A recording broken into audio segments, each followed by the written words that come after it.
So, John, this whole feminization of America thing is driving me crazy. This dad bod bull crap. The Ken doll you just told me now has a bun on its head. Why does America want everyone to, all these guys to look like a bunch of gay guys? I don't get it. It's really kind of what happened to the old masculine man. Now it's like the man woman almost. That America has turned to. Do you even know what dad bod is? Do you know what one looks like? Yeah, Johnny showed me one before. I had no idea until you guys actually mentioned it to me. And for those people who are wondering, this is Iron Rage, the show where John Romano and I vent our frustrations with the world. We were just talking about this subject, and I said, I don't even know what we're going to do today. And then I said, this is the subject. John and I can talk about anything. And I know, John, you feel the same way, are sickened by the fact that America champions average. You notice that? Average seems to be the new cool thing to be. And I just never wanted to be average, personally. Sub-average, sheep. They want you to be like, the masses. And so they emasculate the populace. They make, just the new Ken doll has a freaking man bun. Yeah. Did you know that? That's what Johnny put it up before. That's what you're gonna put a man bun on Ken? You might as well put him with Bruce instead of Barbie. Yeah. Yeah. How come we can't get rid of Ken? We'll make Ken a transgender, and we could get like Kendrick or someone like a little more tough. Better, more masculine name. But the society's feeding this nonsense, this gender-specific shit. What does this one girl call herself? Non-binary. There's 2 states now where it says sex on the license, driver's license. You either put F or M. Now you can put X. Right. Yeah. No, I'm not claiming either. It's why are we promoting this? There's got to be like estrogen in the water or something. Is the masculinity of America is just going right down the toilet. Well, I think this is my theory. My theory, John, is that they realize that we have an overpopulation problem. And anyone who doesn't want to admit that is got their head in the sand. We have too many people. I remember when I was in high school, I think we had like 3 billion people in the world. Now we probably have about 11 billion? 7 or 9. Billion. Well, they estimate by like 2020 we're going to have like 15 billion or something like that. Some crazy number. There's 2 billion in China. The Chinese people at least limit the population. They only let you have 1 kid, or they chop your fingers off or something like that. But they have to. There's only like there's a lot in India too. There's over 1 billion people, almost 2 billion people in India now. Yeah, but they have they don't have any rules on restriction. They have 1 million kids there. That's why they keep growing in population. Now the problem is that how are we going to feed all these people, and people are living longer now, so they have to. They gotta sterilize us without us knowing it. So they're basically, I think you're right. I think they're putting stuff in the water or whatever in the air. I was walking out my house yesterday, and there was a plane. It looked like it was coming in for a crash landing in my backyard. It was spraying pesticides over my house, to supposedly control the bugs. But I have a feeling they're controlling the sperm count of the men around here so that no one can procreate. Well, you got like Monsanto and their GMO. Foods. Who knows what they're putting in there? On the genetic level. They're sterilizing us by demasculinizing. Reducing the testosterone production that we're producing, so we won't be able to repopulate. We won't be able to procreate. But in essence, they're feminizing the men as well. And you never saw all these transgender people, 20 years ago. All of a sudden, all these guys are wearing wigs now, and they're in the makeup, and they're getting breast, implants, and I've never seen anything like it. But society is now more open and out about everything. It was much more conservative, back in when our fathers were teenagers. Yeah. So back then, come on, man. I don't believe it. Men were men back then. They worked hard and moved shit around and built shit and carried shit, and now everybody, these guys, they're hairdressers and they work in the mall, and they got they're the makeup guy, and they got the shoe store, and they're decorators and wedding planners and all these femi jobs that these guys do. Whether they're gay or not doesn't matter. I have nothing against gay people, but it's the it is it's not the proliferation of this feminized way of being. It's the loss or the attenuation of macho, real men. You know, where are the guys that are like, you know, tough and that know which bathroom to go to? Yeah. You know. Well, Johnny put up a little flyer from Planet Fitness, believe it or not, who gives the definition of a dad bod, and you know, it figures that gym chain would try to build one. That's where you go build one. Yeah, right. You think they would try to rationalize why it's cool to be fat and soft, you know, because they champion mediocrity more than anything. They're the first real platform nationally that has said, we don't want people who look good in our gym. We just want fucking fat, out of shape people that want to eat donuts, you know, pizza on Fridays, and take Tootsie Rolls out of the freaking front desk ashtray that's there. So, I mean, it doesn't surprise me one bit, but, you know, I think it's just, you know, when I see this stuff, it doesn't bother me that much because I say, you know what, good. I hope there's a whole bunch of people in our country who are like this, because this way the people who are go-getters like myself and you, John, and other guys out there will be very successful. Of course, we won't live as normal as long as these other, you know, more feminized men will live, but we will be happy, you know, we will, in our masculinity, in our egos, in our rough and tumble exteriors, you know. But don't you find it concerning that this image is being promoted, like with the dolls we let our kids play with, and the support of such far left causes like, you know, gender independent bathrooms, non-binary status. Where are we going with this? What is this about that we have to, you know, popularize and make vital these idiosyncratic sort of offshoots of society? If you want to be confused about who you are, go home and be confused about who you are. You don't got to paint the flag on your face and start walking around in Times Square and denouncing that there's a men's room and a ladies' room. You just go do it. Just go make yourself happy. Go find other people like you and go make whatever you do. Why is it got to be shoved down our throats and make, you know, creep into the mainstream to such a degree that the effigies that we're giving our children to play with, or that are available for our children to play with? I would never give one of my kids one of those dolls. But, you know, where's G.I. Joe with the Kung Fu grip and the 32-inch arms that, you know, that Skip Pope extrapolated his size to? Where's that? Why are we getting Ken with the dad bod and, you know, spindly little legs out of the board shorts, and, you know, his waist goes from his waist to his shoulders go in. You know, his shoulders are narrower than his waist. Why are we promoting it with the man bun? Why is that being promoted?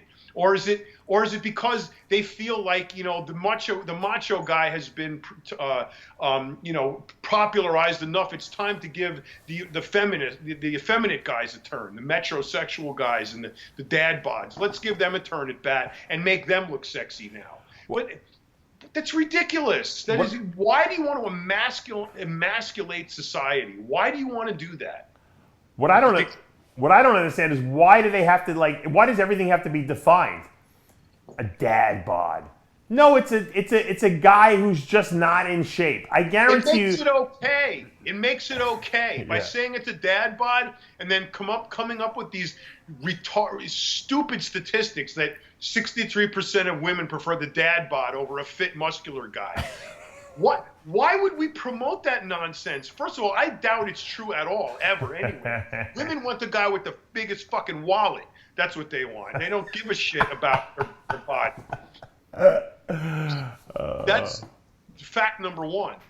No, past that, if the guy's got a good body, okay, but a lot of women out there are going to tolerate dad bod because they get to drive the coolest, newest Lexus truck to show their I'm right. Come on. It's the fact. Well, a guy living in his fucking car could look like Clark Gable, Cary Grant, and Michael Hearn put together, and he's got nothing coming. If nothing, zero. You put a Poindexter on deck with a fucking, beanie cap on with, 38-inch pants and a 14-inch shirt, and with a net worth of $7 billion, he's gonna get a parade of fucking hotties coming around. Oh man, that's funny. Okay, so now where does the real man fit in? The guy that works hard, rugged, isn't afraid of bugs, and doesn't scream when he sees a mouse, sticks up for his girl in public, isn't afraid to mix it up if it comes to it. Where are these guys? Why is this passive feminism evading our society and being promoted and popularized in freaking toys of all things? I can't answer that question for you. I really can't, John. It's a shame that I can't, because it is disturbing. Given that we operate in an industry where everyone looks great, maybe the dad bod is right, because maybe we're too self-centered. Worried about how we look, if we have abs, if we're holding water, if we don't have a good enough suntan, if our hair is not perfectly manicured, if we can't hit a double bicep properly. Maybe people are happier that have dad bods. Maybe that's the bottom line. Maybe when you get too self-centered about how you look and too preoccupied, it distracts you from important things in life. Maybe that's the message that they're trying to deliver. I don't know. So they're promoting average, basically. Yeah, that's what they are. Like you said before, they're promoting average. Well, that's why people like you and I don't fit in, John, with society, because we aren't average, and we refuse to be average, and society demands it. I remember when I was in 6th grade, we used to have playtime, and the kids in my there was like 2 classes, a special highly intelligent classes I was in one, and there was another sister class to it, and we would have lunchtime together, and they didn't want to let me play with them, these kids, soccer outside in the playground, because they said I played too rough. And so they brought us into a room. My parents were there, the teachers were there, and they're like, well, David plays a little too rough for the other kids. My father's like, who plays too rough? They're playing soccer. It's sports. What do you want them to do? Sit down and not do anything, not try? And they're boxing. What are they supposed to do? I played too rough. That's what they said. I could see that. I could see you playing too rough. Yeah, I played too rough. But you got a point. I mean, I would imagine that I think it's partly there should partly be some sort of method that the public can go through to feel okay about themselves. But it's called go to a psychiatrist. That's what it's called. Yeah, but I think there's an underlying health issue here. I mean, the dad bod is not healthy. No. That's not to say that the guy competing at the nationals is healthy either. But somewhere in the middle, you take the extremeness out of what we do, and you just kind of eat right, work out, maintain, and don't let yourself get fat, stay in shape, do cardio. I mean, that's much healthier than the guy sitting, wrestling open a bag of Tostitos on the couch with the remote in his hand. So it's the non-dad bod is a side effect of being healthy. Yeah. And I think the dad bod, however perfect you want to make it, is an indication that you're not going to live as long as us. Maybe. Who knows? Maybe, but the problem is finding balance. I think we're a society of extremes. We're either extremely out of shape or we're extremely in shape.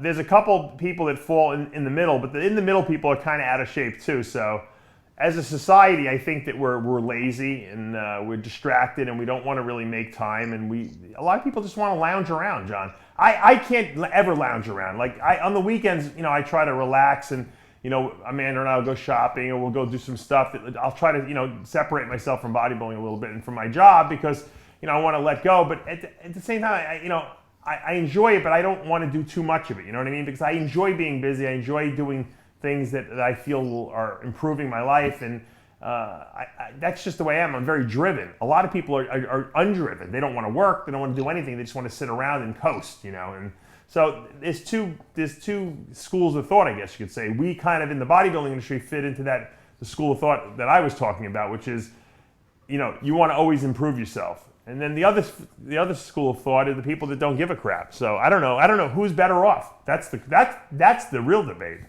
Who is better off? I can lounge. I don't mind lounging here and there. You know, I got a nice pool at my house, and it's nice weather. Got a barbecue out there. Yeah. Nice to spend a weekend in Shay's Lounge drinking gin and ginger ale and, you know, chilling. Yeah, but Monday morning you're at the gym.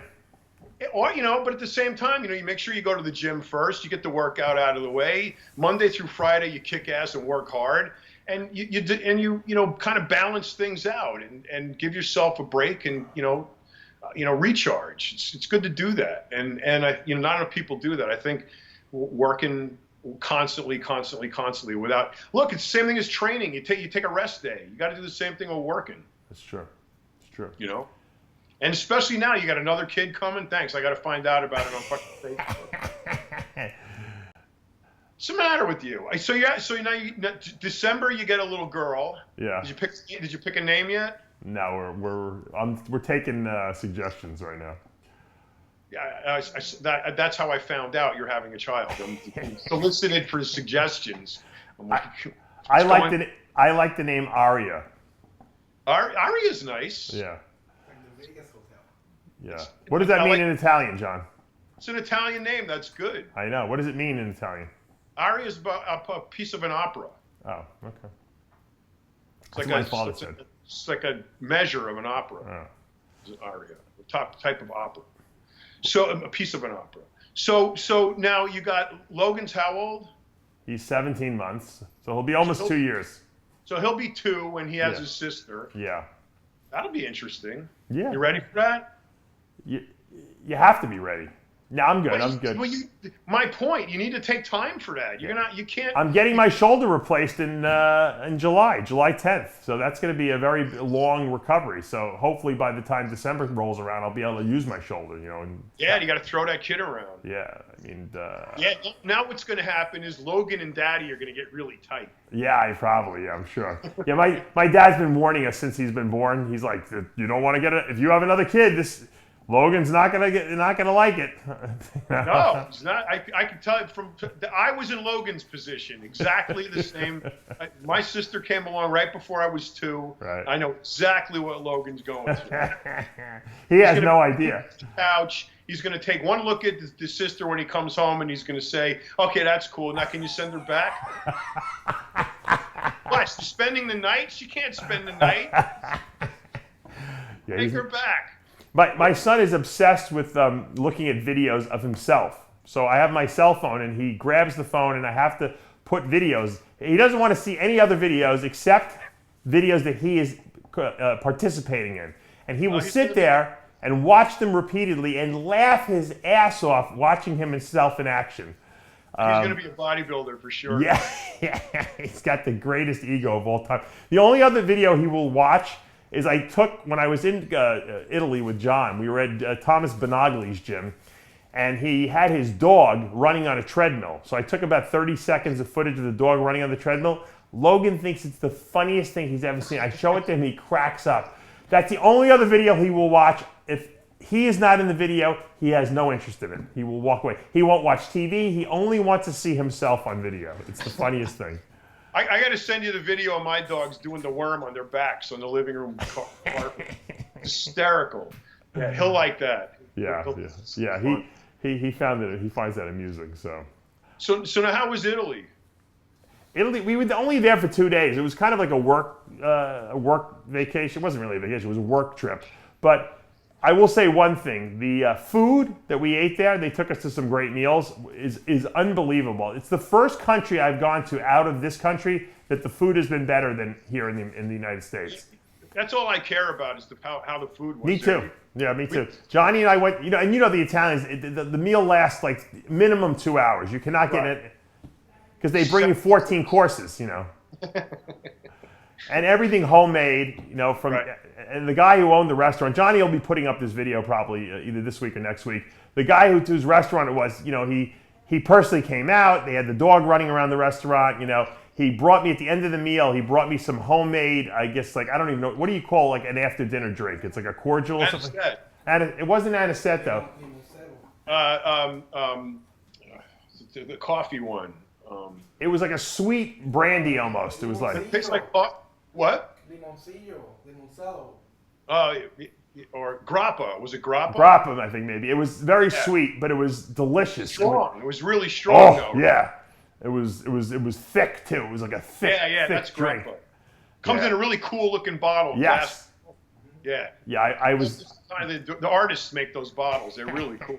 The funny thing is, with all the pasta and all the meats and all the wine and all the grappa I drank and the desserts that I ate, I didn't have a single problem with my stomach. I didn't get any gas. I didn't get diarrhea like I would normally get from lactose. It set perfectly in my stomach, no indigestion. I went to bed. I woke up the next morning. I felt great, which I asked the people, who are helping us there, and they're like, "That's because it's all homemade, fresh stuff. There's no preservatives in anything." Yep. So. Yep. Our people know how to cook. Yeah. It's. I would like to go back to the southern part of Italy, Sicily, since that's where my family is from, at some point, and see that. But we got shown a very good time over there, and where were we? In Albino, which is with Thomas Benagli's gym, and then we were staying in what was the name? Isaiah. What was the name? Lake Iseo. What city were you near? What big city? Milan. Milan. Okay, so kind of north. Yeah, very north we were. Yeah. I'm dying to go, man. I still haven't gone to the home country. Yeah, maybe we got to do a field trip sometime in the future. It was cool because I'm half Sicilian, so we could definitely go to Sicily and look around there and find what our missing link is. Our roots, the roots. We might be related for all we know. I know. I'm convinced we are. We already think the same. So we got to go back there.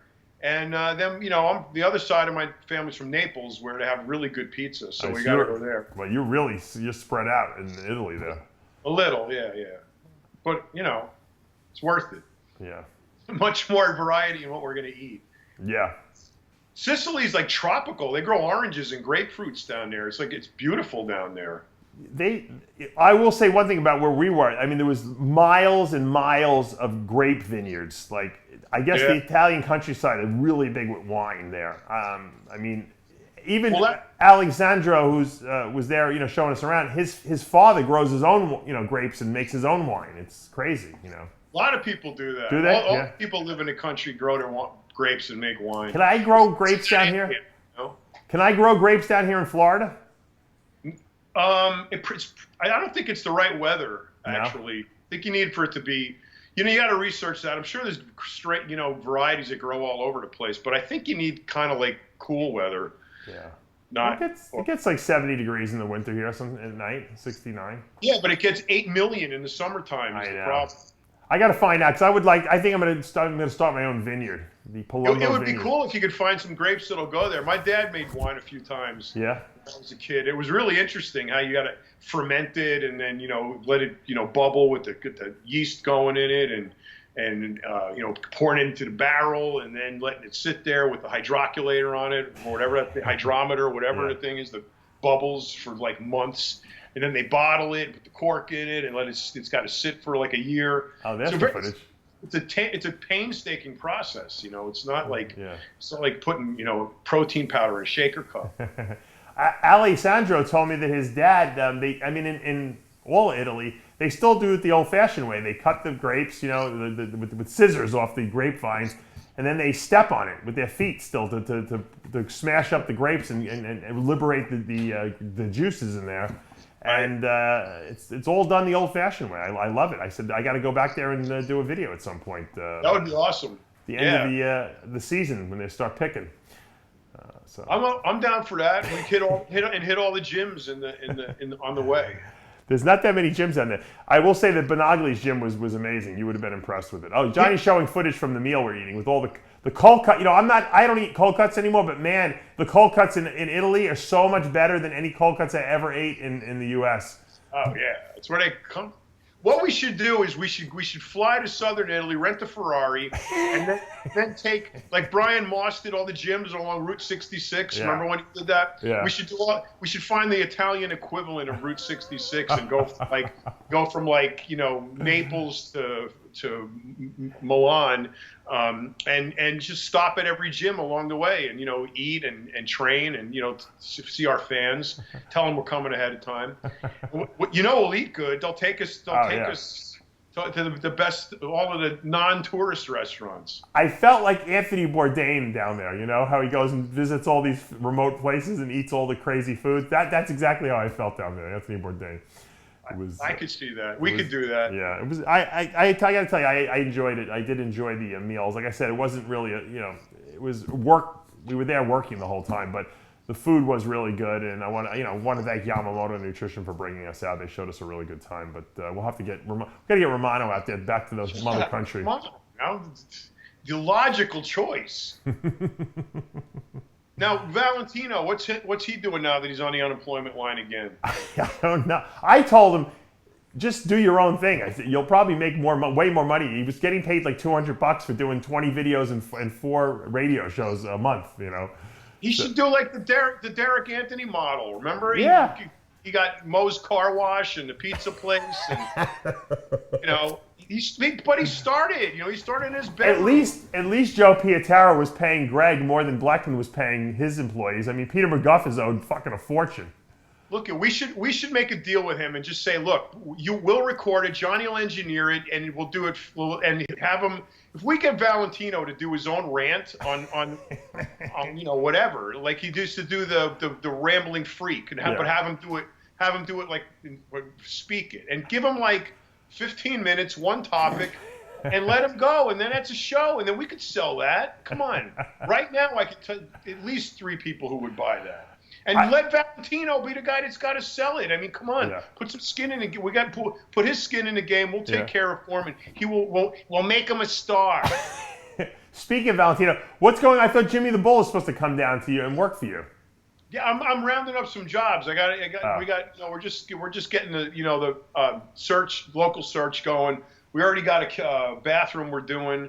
And well, once he comes down, we can get him on your Skype connection there. We can have him on the Iron Rage because no one rages more than he does. Are you kidding? When we would do it on the construction site, like we take a break and he might be too relaxed down by you though. He might not be aggravated enough. Hang on, I got somebody at the door. All right, we got to go anyway. You know what, John? Thanks for giving me your opinion on the defeminization or the feminization of America, as I'd like to say. And all the other stupid little topics we talked about today. This was a very unorganized Iron Rage, but one nonetheless. John always says just turn the camera on and film and people will watch. Hopefully you guys enjoyed it. I'm Dave Palumbo. For John Romano, we'll see you next time.